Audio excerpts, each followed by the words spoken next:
போன்ற கன்னித்தேன் அவள் பேர் சொல்லி தித்தித்தேன் அது ஏன் என்று யோசித்தேன் அட நான் எங்கு சுவாசித்தேன் காதோடு மௌனங்கள் இசைவார்க்கின்ற நேரங்கள் பசி நீர் தூக்கமில்லாமல் உயிர் வாழ்கின்ற மாயங்கள் அலைக்கடலாய்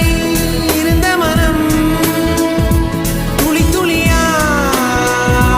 சிதறியதே ஐம்புலனும் என் மனமும் எனக்கெதிராய் செயல்படுதே விழி காண முடியாத மாற்றம் அதை மூடி மறைக்கின்ற தோற்றம் ஒரு மௌன புயல் வீசுதே